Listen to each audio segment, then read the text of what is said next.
Welcome back, viewers. Just told in the headlines, in Bangante, the local population are complaining that insecurity has been on the rise lately, on an increase.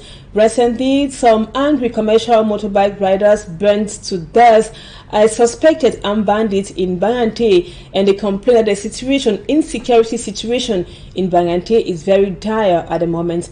Let's now have more with our staffman, Innocent Aze. This is fire lit on a suspected murder of a commercial motorbike rider called Romaruz in the town of Bagante, Nde division of the West region. Angry commercial motorbike riders take the law into their hands, saying they are tired of the aggression and killing of their colleagues by thieves. Romaruz, their fellow colleague, was killed and buried in Bawok in Bagante on November 23rd. Chaque temps nous perdons nos frères. I was a victim last year. My bike was taken from me after snake beatings. On m'a laissé des taches sur le corps. Je suis bien blessé partout. The exhumed decomposing corpse of Romaruz from the northwest region was put in a casket for proper burial at the Bagante Council Cemetery by the bike riders in the presence of his family. He did not return home on Monday and Tuesday. It was on Wednesday that we started looking for him. Ernest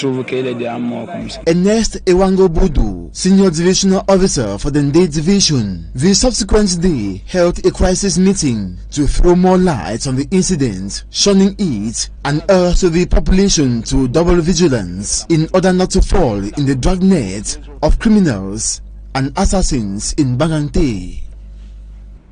And now we talk economy. The 2023 state budget would represent an increase of 4.4% over the 2022 financial year. This comes within the context marked by a 3.3 inflation rate and projected fall in the global gross domestic product, which is the GDP.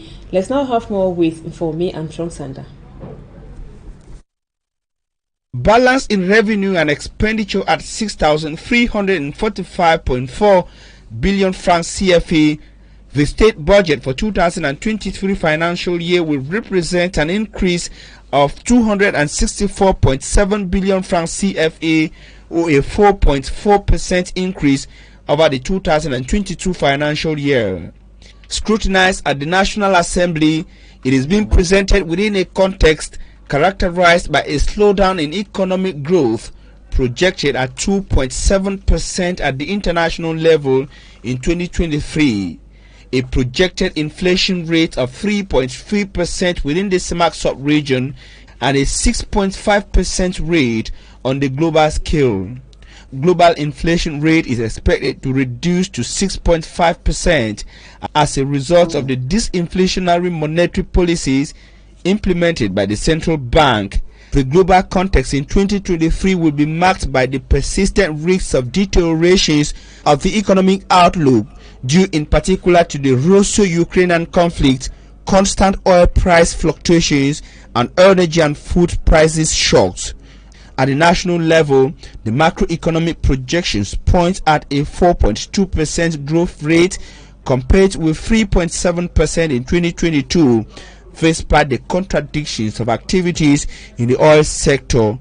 However, inflation will be contained at 3% as against 4.6% in 2022, which is within the CEMAC convergence threshold.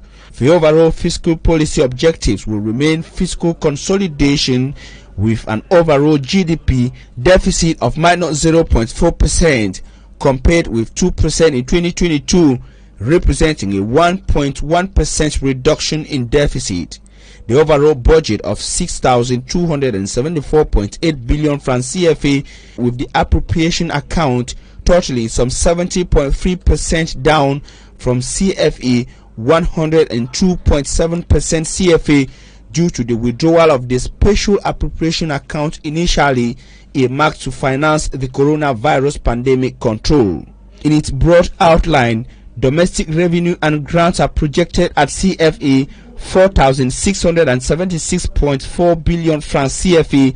That is an average of CFA 453.3 billion over the 2023 amending financial law, where they stood at CFA 4,222.2 billion. representing an increase of 10.7% in relative value.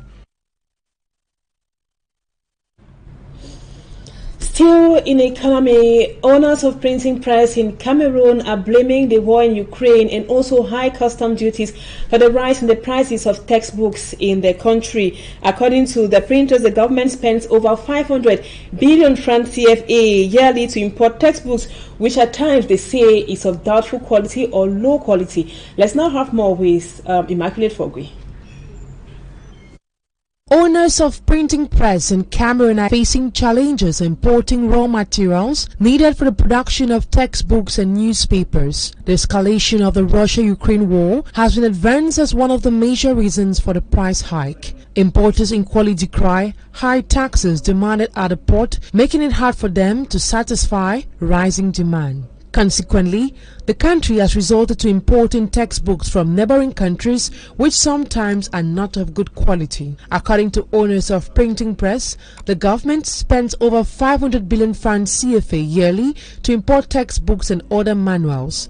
Donc, il y a ces 500 milliards qui ne rentrent pas dans nos caisses. Can you imagine that 500 billion francs CFA is used to purchase books from abroad?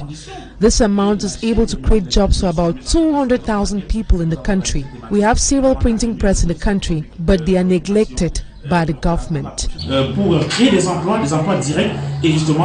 Meeting in Douala, stakeholders are brainstorming on how to address the problems they are facing in the industry. They recommend that the government exempts them from custom duties and that they should respect the Nairobi Convention. In other countries like India and Kenya, printing press owners receive subvention from the government. They are even exempted from paying custom duties. We have lots of wood in the country, but rather we prefer exporting to other countries. Paper is made out of wood. The country should be thinking of how to start transforming wood. Uncertain about when the Russia-Ukraine crisis will end, owners of printing press say only government initiatives can bring solutions. Thank you, Immaculate Fogwe, for that report. And we told you also in the headlines, viewers, that today is being observed as an International Day for the Elimination of Violence on Women. And it comes at a time when more and more women in Cameroon, to be more precise, are subjected to violence on a daily basis. And sometimes they decide to stay silent, unfortunately. Our reporter, Lucy Liengu-Ese, spoke with a legal mind and now tells us more in this write-up. Violence against women and girls is one of the most persistent, devastating human rights violations in the world, and Cameroon in particular. Reports submitted by the human rights body reveals that 37.3% of women suffer from physical, sexual, intimate partner violence. 21.5% are being faced with sexual violence, and 29.8% suffer from female genital mutilation violence. This woman says she has been a victim. She has been living with a man for 10 years with 4 kids. According to her, she was constantly tortured by her husband whenever she is pregnant. She adds that her husband also lost his job, so it was very difficult for them. She gave a helping hand with her family. After helping him for 6 years, he decides to send her away. Every time he gets pissed off, he takes a machete, threatens her, destroys her properties. This did not just affect her, but kids.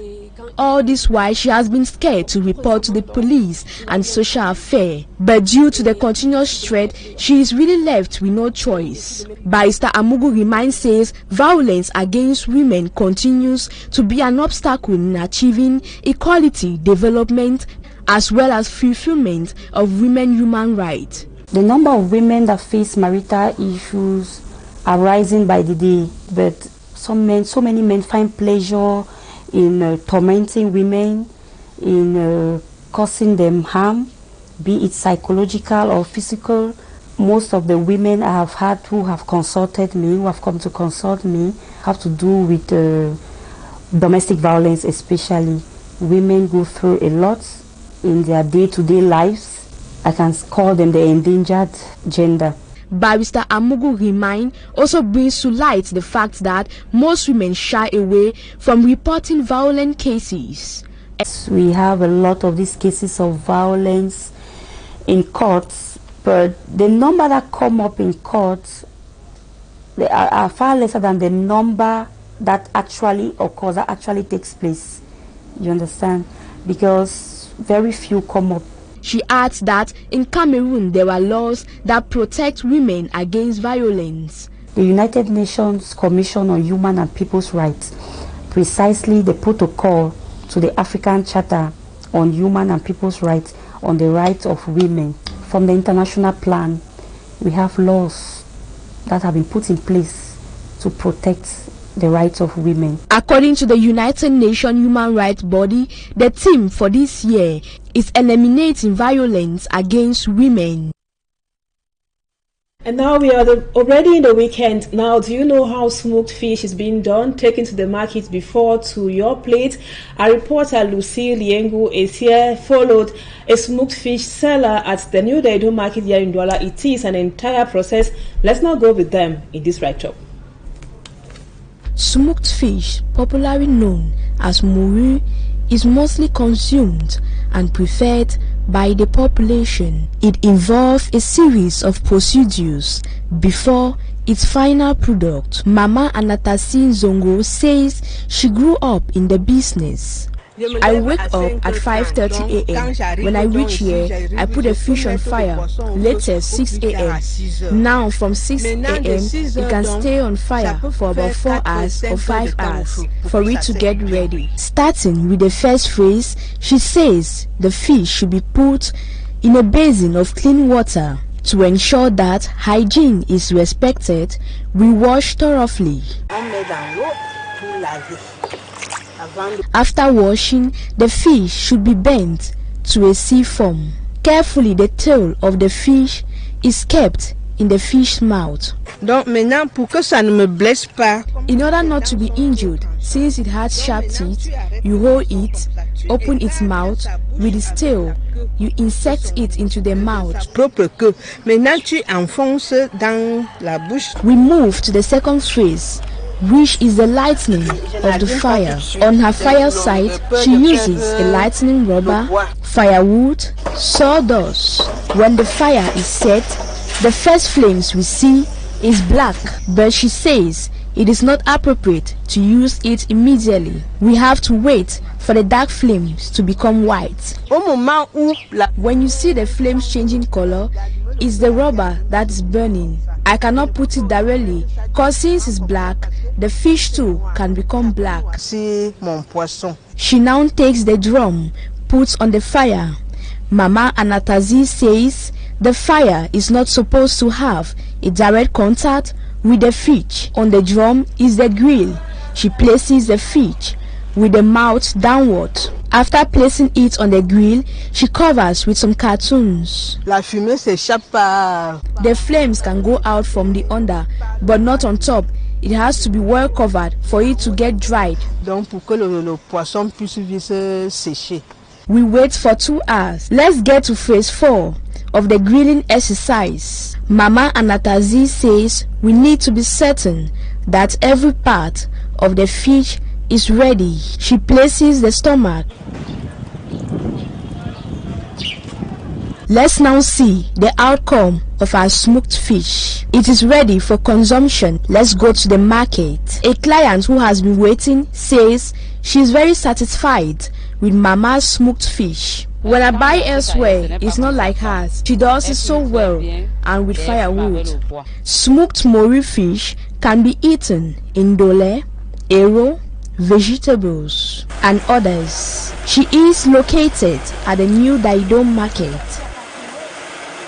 Interesting indeed. And now we talk sports. Senegal is the very first African team to have won a game since the World Cup began in Qatar. The Teranga Lions of Senegal today beat host country Qatar by 3-1, and African teams have not been performing to the expectations of their fans, some of them in Qatar and also across the African continent. Our reporter Mala Glory now comes back to those African teams whose fans are still expecting much from them.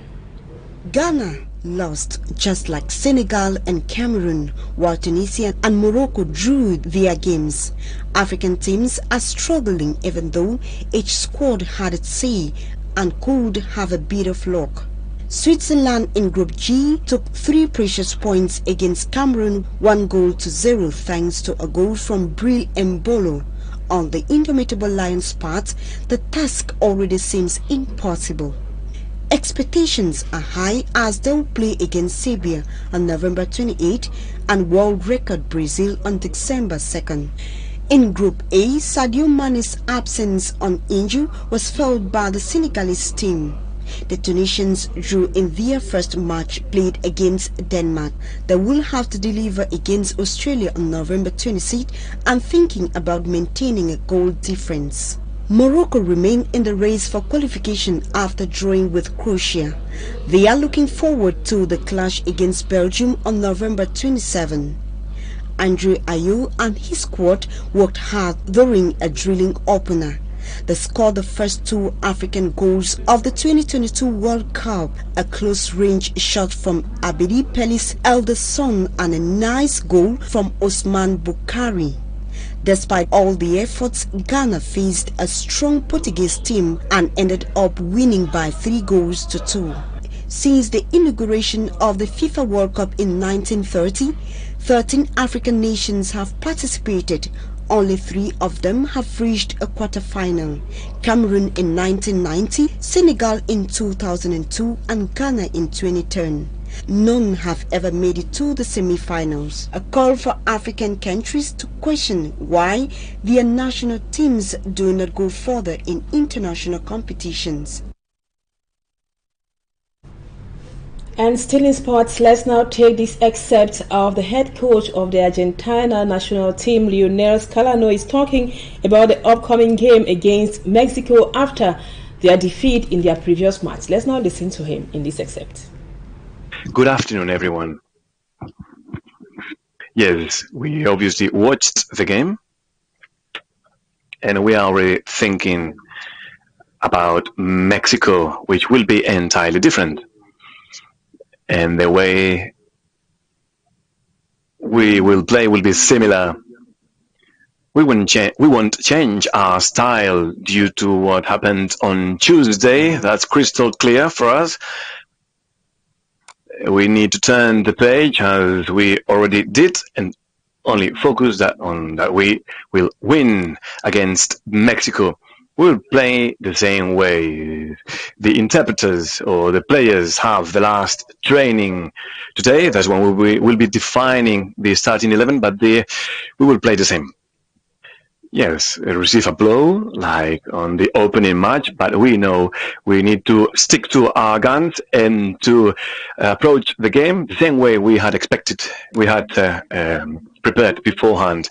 What's at stake? Well, a football game, with all the responsibility that comes with knowing that there's a whole country behind supporting us, but with full peace of mind, knowing that everyone on the pitch will break their back, and that will be never in question. We will always break our back until the very last second we are on the pitch, so that we can revert this initial situation.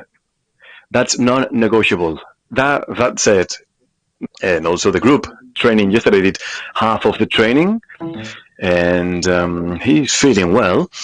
And more than ever, we need everyone, his teammates, and I'm sure everything will play out well. We have no questions whatsoever, but at physical level, emotionally he's feeling well as well, so no problems there.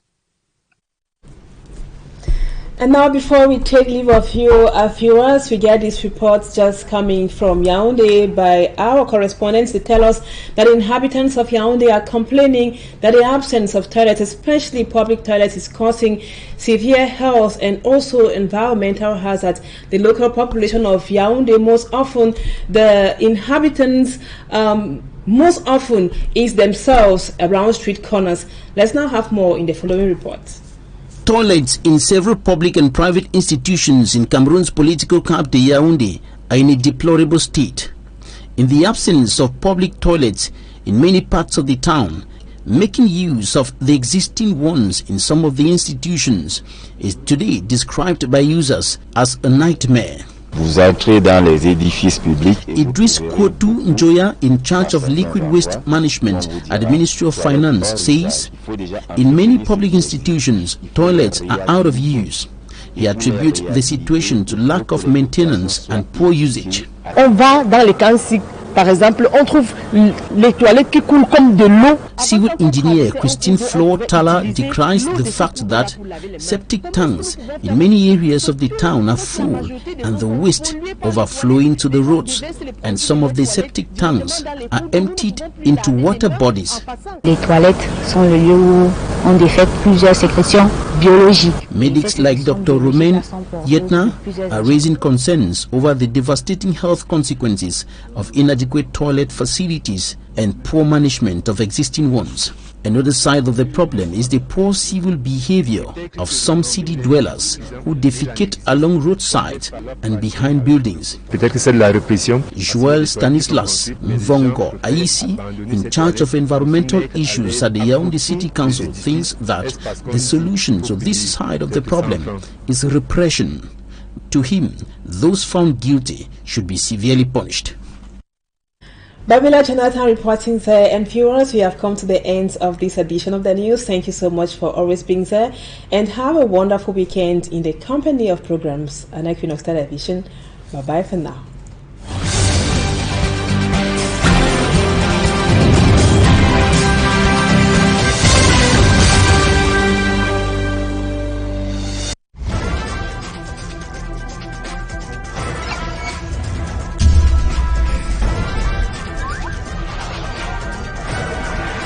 Equinoxe Télévision, au-delà de l'image, nous rendons compte. If you suspect you may have a coronavirus infection, please call your healthcare provider